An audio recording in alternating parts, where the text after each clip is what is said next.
আপনি জানেন কি আপনার অজান্তে আপনার হাতে থাকা মোবাইল ফোনটি আপনাকে মৃত্যুর দিকে ঠেলে দিচ্ছে?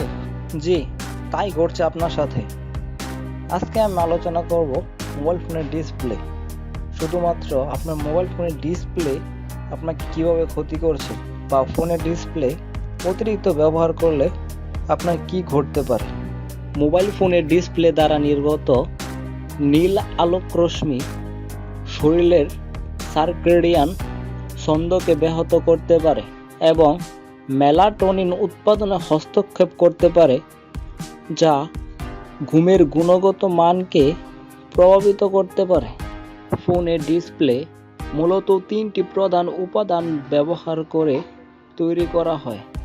উপাদানগুলো হলো: 1 নম্বর, সাবস্ট্রেট। সাবস্ট্রেট হলো একটি স্বাভাবিক অবস্থায় একটি স্থান যা ফোনের অন্তর্গত থাকে। এটি সাধারণত সিলিকন, ডায়মন্ড, গ্লাস, প্লাস্টিক ও অন্যান্য উপাদানের মধ্যে থাকে। 2 নম্বর, ট্রানজিস্টর। ট্রানজিস্টর হলো একটি যা বৈদ্যুতিক আবেদনের জন্য ব্যবহার করা হয়। এটি একটি স্কুল অফ বিজনেস, সংক্ষিপ্তে এসওবি চালাক, যা বিভিন্ন সেট বা এমবি পরিবর্তন করার জন্য পরিবর্তন করে এবং কম্পিউটার প্রক্রিয়াকরণে ব্যবহার করা হয়। 3 নম্বর, লাইটিং ইমিডিয়েটলি ডায়োড বা এলইডি। এলইডি হলো একটি ডায়োড যা সবচেয়ে কম বিদ্যুৎ ব্যবহার করে লাইট উৎপাদন করে। এলইডি ফোনের ডিসপ্লের জন্য ব্যবহার করা হয় কারণ এটি বিদ্যুৎ ব্যয় ও কম। দীর্ঘক্ষণ ফোন ব্যবহারের ফলে যে সমস্যাগুলো হতে পারে: 1 নম্বর, চক্ষু সমস্যা।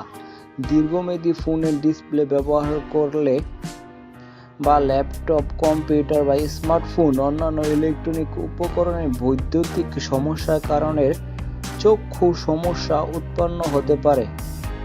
এই সমস্যাগুলোর মধ্যে উচ্চ রক্তচাপ, চোখে ধুবলা, কাটা, ফাটা এবং চক্ষু ব্যথা উল্লেখযোগ্য। 2 নম্বর, প্লেয়ার। ফোনের ডিসপ্লে একটি অপ্রয়োজনীয় দিক হলো প্লেয়ারের উৎপাদন।